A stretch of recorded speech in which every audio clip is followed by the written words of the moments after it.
আপনার সফলতা আসলে নির্ভর করে আপনার হাতেই। আপনি কী ধরনের কন্টেন্ট তৈরি করেন, কেমন কন্টেন্ট, কেমন টপিক, এটা কন্টিনিউ আপনাকে করতে হবে। এটা করার জন্য আপনার ডিএসএলআর ক্যামেরার দরকার নেই, প্রয়োজন নেই। আপনার হাতের একটি মোবাইলই যথেষ্ট। একটি মোবাইল দিয়ে আপনি সুন্দর সুন্দর ক্যাপচার করতে পারেন, ঠিক আছে? সেগুলো সুন্দর করে এডিট করে আপনি যদি আপলোড করেন মোবাইল দিয়েই, এখানে ইউটিউবে অনেক লাখ লাখ টাকা ইনকাম করে। ইউটিউব বলেন, ফেসবুক বলেন, সেখান থেকে কিন্তু শুরু তাদের শুরুটা হয়েছিল সামান্য একটা নর্মাল স্মার্টফোন দিয়ে। সেটা দিয়ে তারা ভিডিও ভাইরাল করেছে এবং সেই ভিডিওগুলো ভাইরাল হয়েছে তাদের টপিকের কারণে এবং তারা যে ভিডিওতে যে ভয়েসগুলো দিয়েছে সেগুলোর কারণে। সুতরাং এখানে আমাদের চেষ্টা করতে হবে যেন আমাদের কন্টিনিউ কাজ করতে পারি। নিয়ম মেনে কন্টিনিউ যদি আপনি কাজ করেন তাহলে এখান থেকে সফলতা পাওয়াটা একেবারেই ইজি। তবে ফেসবুকের চেয়ে ইউটিউবে কাজ করা অনেকটাই সহজ। যাই হোক, আমি কথা বলতেছি আর আপনাদেরকে কিছু সিনারি দেখাচ্ছি, এগুলো আপনারা দেখবেন, উপভোগ করবেন। এবং এইখানে দেখতে পাচ্ছেন জাহাজ আছে, এগুলো কিন্তু আসলে জাহাজ বললে কি, লাইটার, ছোট ছোট জাহাজ।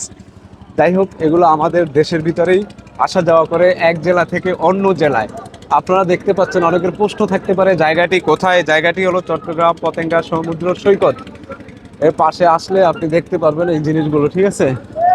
একবারে ক্লিয়ার ক্রিস্টাল সব কিছু দেখা যায়। আমি প্রায় সময় এখানে আসি আপনাদেরকে দেখানোর জন্য। যাই হোক, এখানে কিছু মানুষ, কিছু ছেলে পেলে খেলা করতেছে পানি নিয়ে, আমি তাদেরকে আপনাদেরকে একটু দেখাবো। তো সুতরাং ইউটিউব বলেন, ফেসবুক বলেন, এখানে আপনাকে কন্টিনিউ লেগে থাকতে হবে। লেগে থাকলেই আপনি এখান থেকে কিছু একটা পাবেন।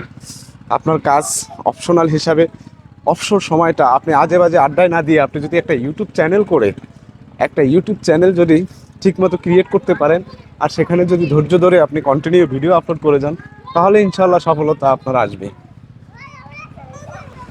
একটা ব্যাপার খেয়াল করবেন, আপনার ইউটিউব বলেন, এখানে কিন্তু একটা জিনিস আপনাকে বলে নাই যে আপনি এতটা ভিডিও দিতে হবে। তবে আপনাকে এখানে অ্যাক্টিভ থাকতে হবে। অ্যাক্টিভ বলতে কি, ইউটিউবে আপনি ভিডিও দিবেন, মিনিমাম প্রতিদিন একটা দেওয়ার চেষ্টা করবেন। আর রিলস নিয়ে যারা ইউটিউবে কাজ করেন, শর্ট ভিডিও নিয়ে, রিলস হলো আপনার ফেসবুকের জন্য প্রযোজ্য। আর শর্ট ভিডিও নিয়ে যারা কাজ করেন তারা প্রতিদিন 3 থেকে 4টা শর্ট ভিডিও আপলোড করবেন।